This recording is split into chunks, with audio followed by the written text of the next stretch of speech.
Hello. Today I'd like to talk to you about professionalism and effective communication. First, we'll talk about professionalism. Representation.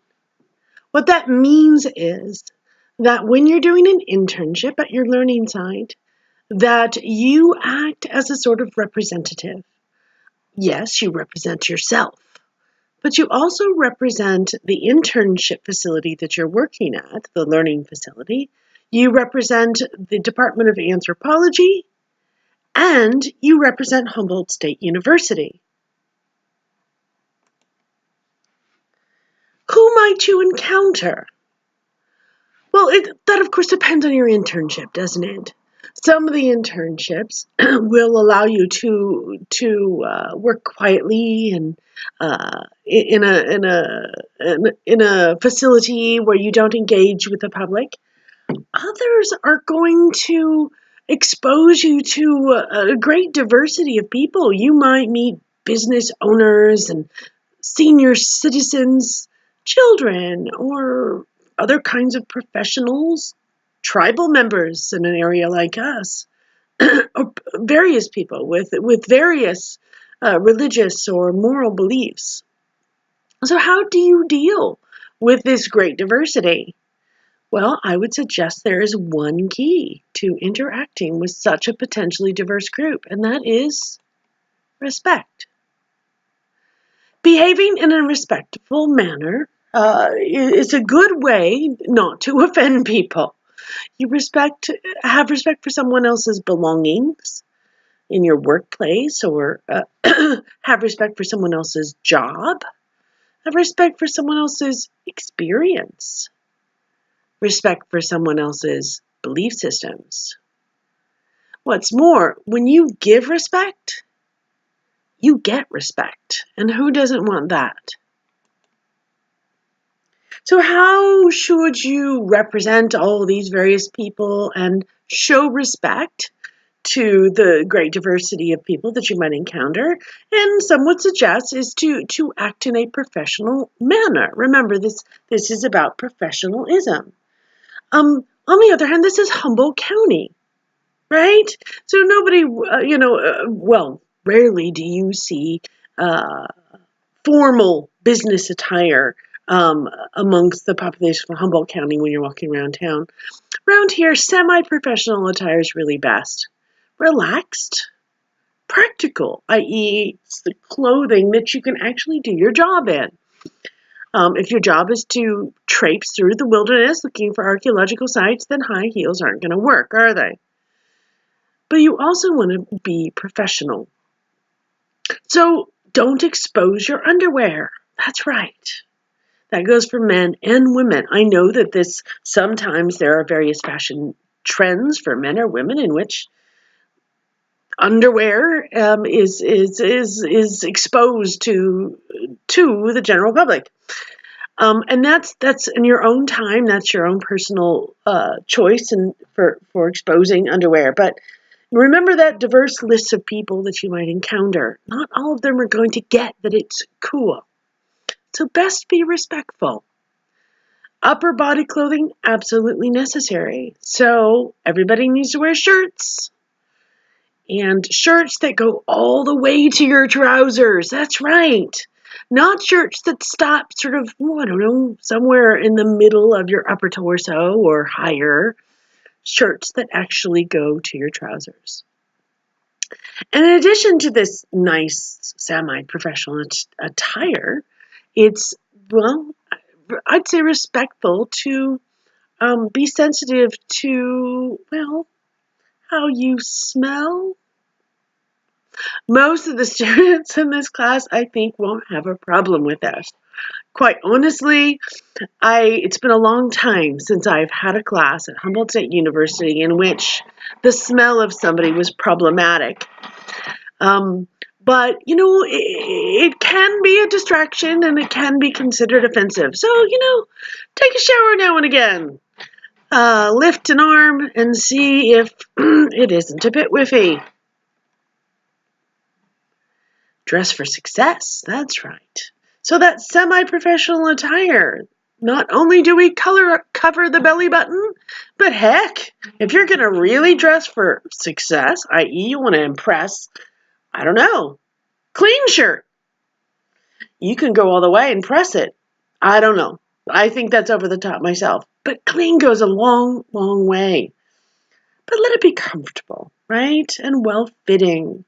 Something oversized or undersized is not really practical for getting the job done. Look like the professional that you want to be treated as, that you want to be. What is professional speech?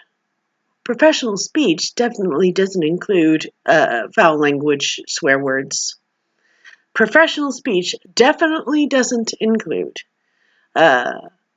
sexual comments about people or jokes with sexual connotations. That's not professional speech. All the do's and don'ts sound like I'm afraid that you're going to go out, represent the university, and embarrass us. But I'm not really.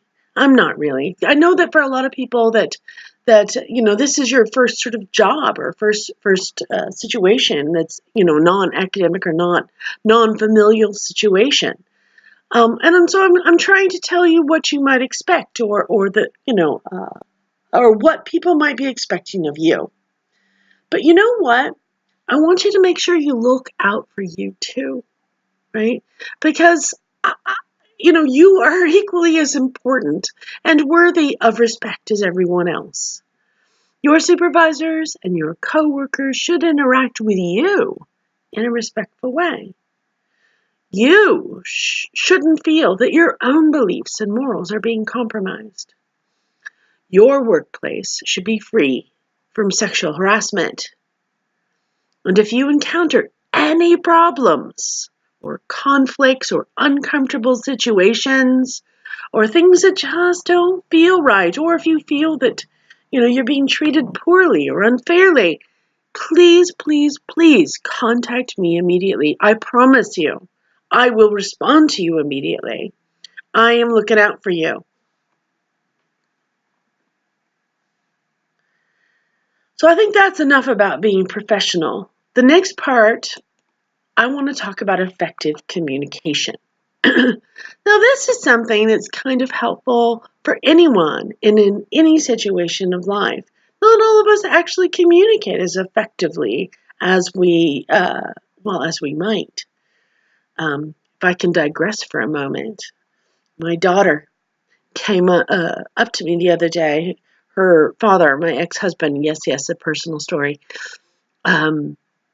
neglected to mention that he wasn't coming when he had arranged to come and see his children.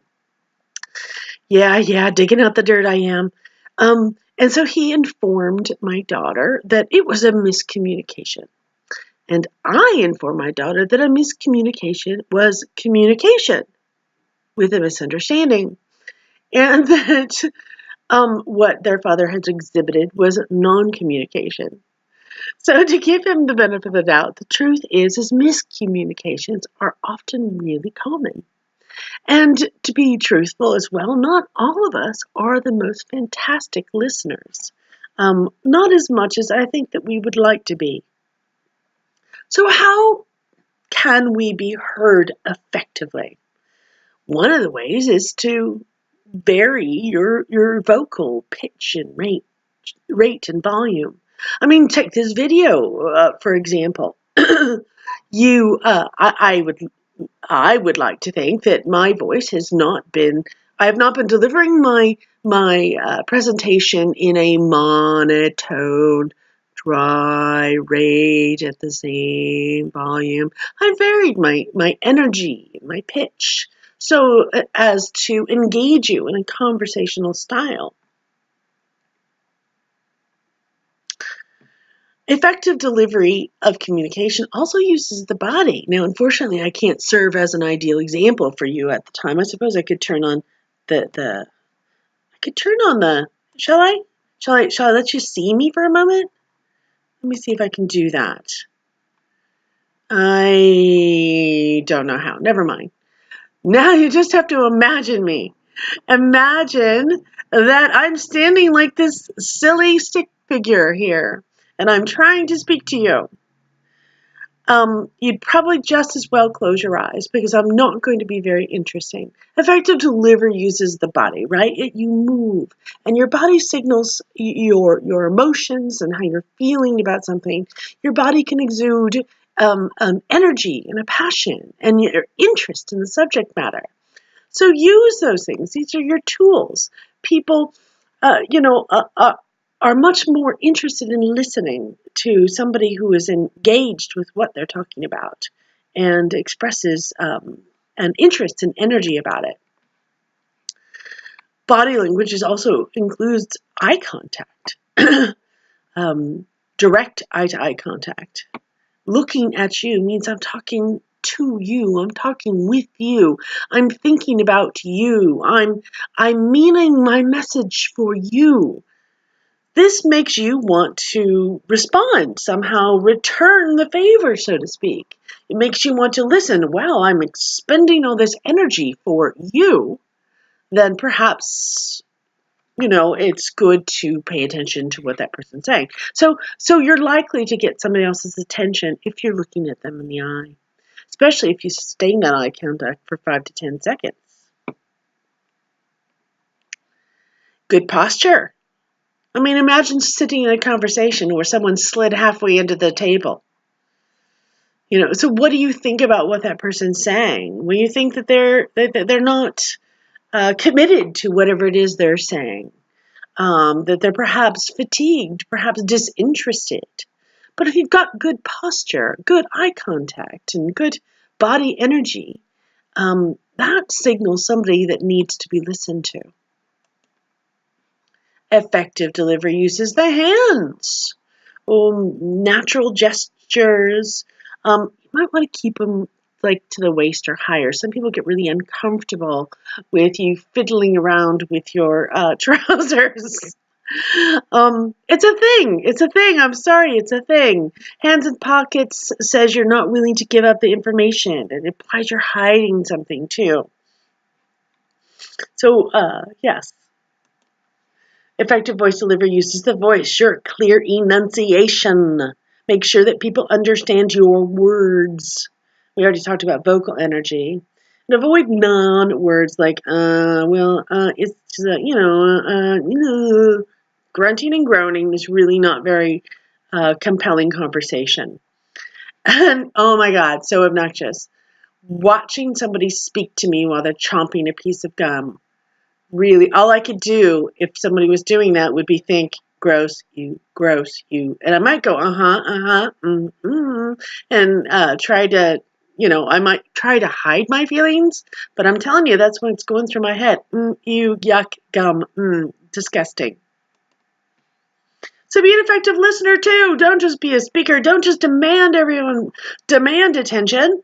Granted effectively with great eye contact and body language and energy, but be a good listener. So being a good listener, what's that about? Well, it's about what's going on in your head, what you think, about how you're feeling about the situation, what you do. And I'll talk about each of these just a little bit more here. So, what's going on in your head? What are you thinking about listening? Well, when you're getting ready to listen to someone, somebody starts to speak to you, you're having a meeting, right? You know that this person is going to be speaking to you, so you go, you sit down, you prepare to listen, you get yourself comfortable, don't you? You prepare physically, you prepare your mind to take in the information. You adjust to that situation. Perhaps you've left a crowded room, you've gone to someone's private office, you're about to pay attention. You adjust your senses to that situation. You make sure that you focus when that person is talking on the key ideas and points that they're trying to get across. And you organize that material in your head so that you can retain it, so that you can apply it. So how do you feel when you're an effective listener? Well, one of the things you do is you delay feeling perhaps too strongly and admit your biases. You don't tune out dry subjects. You accept responsibility for understanding, and you encourage others to talk as well. What do you do about listening? How do you tell that person that you're listening? You establish eye contact with the speaker. That means I'm focusing on the speaker. You take notes effectively that are going to help you learn the information that's being conveyed to you. And you be a physically involved listener, which just means you're not the person who's sliding halfway down the chair under the table, right? That's that good body posture. Again, that same body posture that was necessary to be an effective speaker is also necessary to be an effective listener. And avoid those negative mannerisms. Tap your nails on the desk. Don't sit there and play with your hair and watch your finger twiddle, right? Be alert. Focus.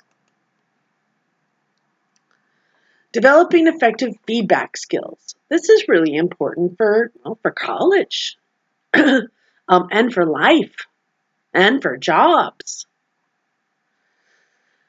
Effective way of actually giving feedback is to keep things a little keep them impersonal, right?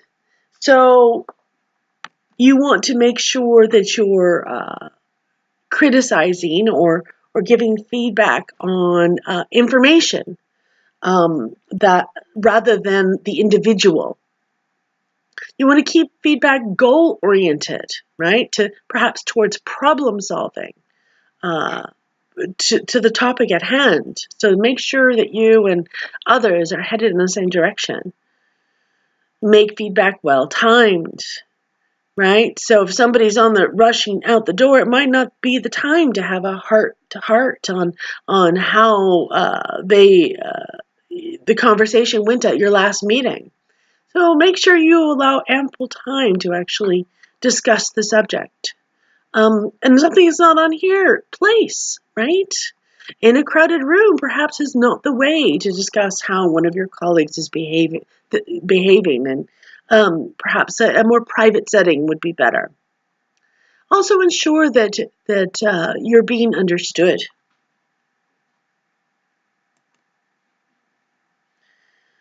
Positive versus negative feedback.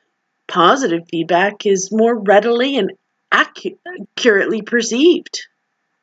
It's what most people wish to hear. It's what people already believe about themselves. Sometimes that means that that you're reinforcing the good things that people already take pride and confidence in. Negative feedback is most likely to be accepted when it comes from a credible source and it's an objective in form. And that's the end. See, that didn't take long and it wasn't that hard. I'm hoping that some of these tips help you not only in your internship relationship, but potentially in relationships with other people, amongst your classmates, and in a future job setting. Thanks so much for taking the time to listen. Bye.